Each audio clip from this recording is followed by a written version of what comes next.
13 જુલાઈ 2026 જ્યેષ્ઠ માસ સોમતી અમાવસ્યા વ્રત કથા મહિમા ભાગ 1 મંગળાચરણ સોમતી અમાવસ્યાનું મહાત્મ્ય પૌરાણિક પૃષ્ઠભૂમિ અને કથાનો પ્રારંભ શ્રી ગણેશાય નમઃ શ્રી સરસ્વત્યૈ નમઃ શ્રી ગુરુભ્યો નમઃ શ્રી વિષ્ણવે નમઃ શ્રી શિવાય નમઃ જય શ્રી કૃષ્ણ મિત્રો આજે આપણે એક એવા દિવ્ય અને મહાપુણ્યકારી વ્રતનો મહિમા સાંભળવા જઈ રહ્યા છીએ જેનું વર્ણન અનેક પુરાણોમાં કરવામાં આવ્યું છે. આ વ્રત છે સોમતી અમાવસ્યા વ્રત.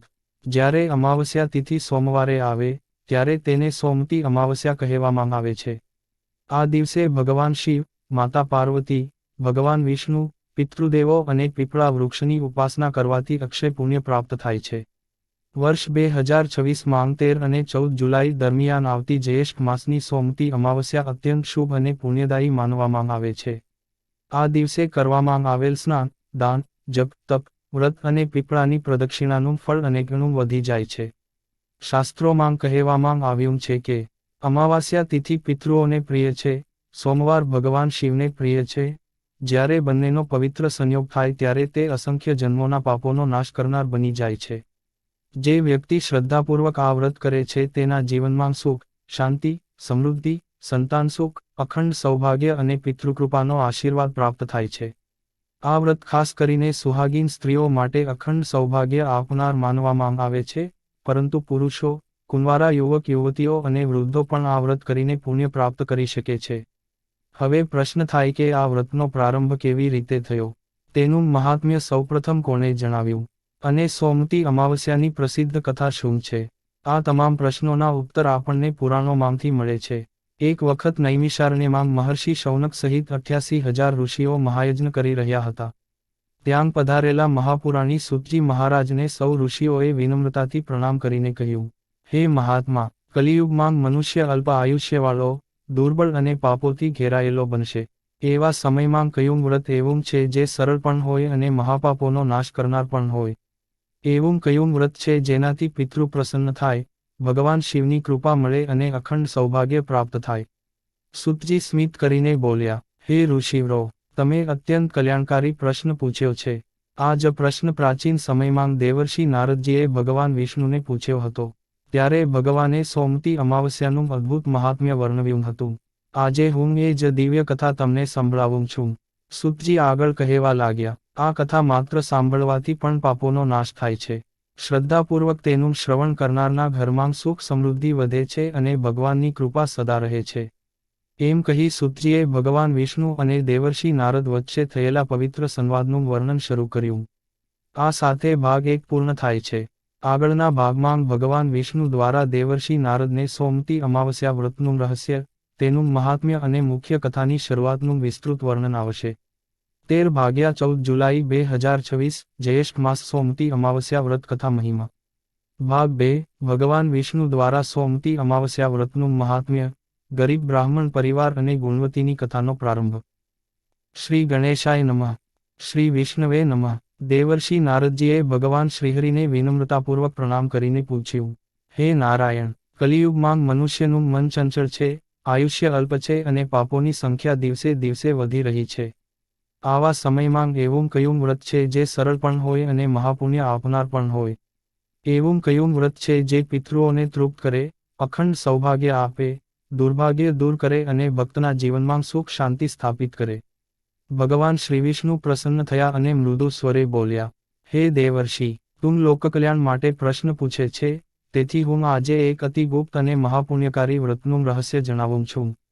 જ્યારે અમાવસ્યા તિથિ સોમવારના દિવસે આવે છે ત્યારે તેને સોમતી અમાવસ્યા કહેવામાં આવે છે.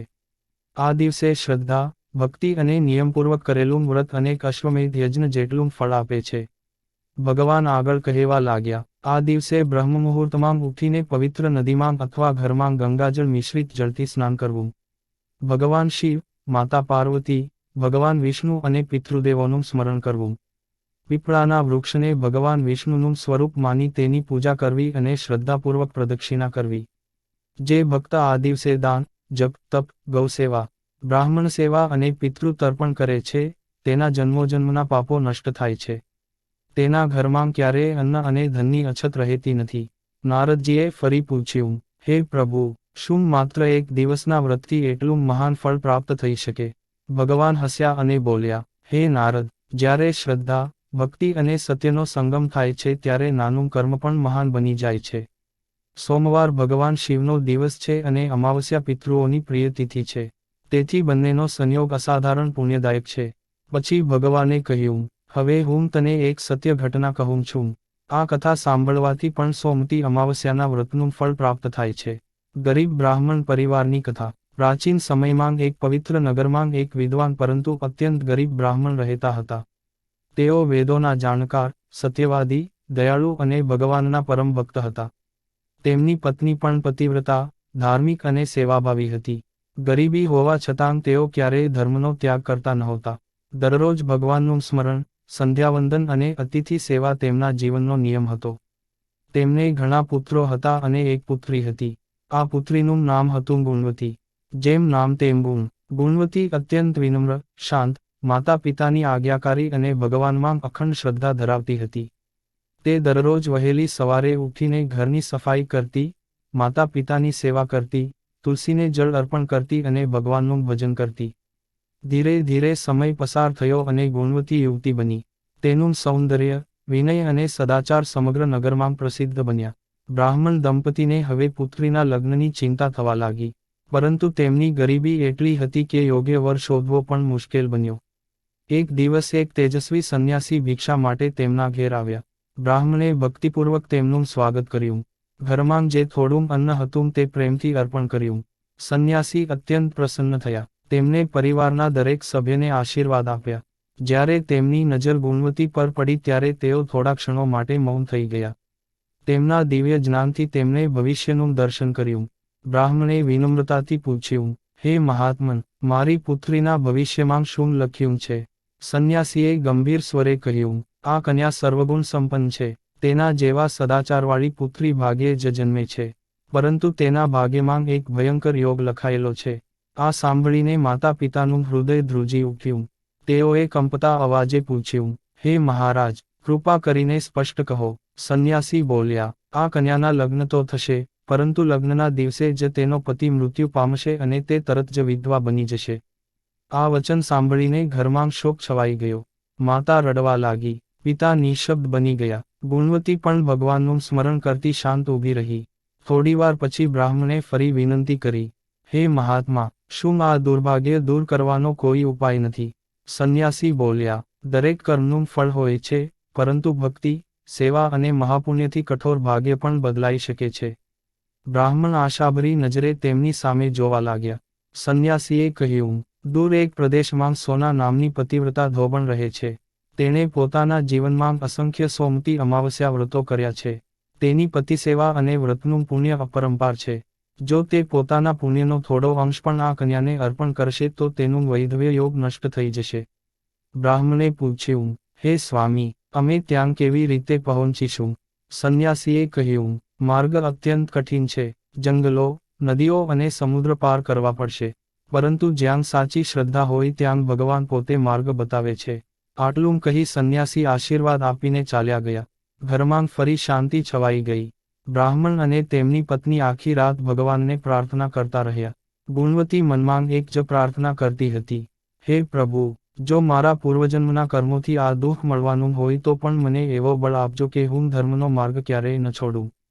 બીજી તરફ ગુણવતીનો મોટો ભાઈ આ બધું સાંભળી રહ્યો હતો. તેણે મનમાં નક્કી કર્યું, મારી બહેનને બચાવવા હું ગમે તેવો કષ્ટ સહન કરીશ. હું સોના ધોબને શોધી જલાવીશ. આ સંકલ્પ સાથે તેણે માતા પિતાના ચરણ સ્પર્શ કર્યા અને ભગવાનનું નામ લઈને અજાણી યાત્રા માટે તૈયારી શરૂ કરી. અહીંથી સોમતી અમાવસ્યાની મહાન કથાનો અત્યંત રોમાંચક અને પ્રેરણાદાયક પ્રસંગ શરૂ થાય છે.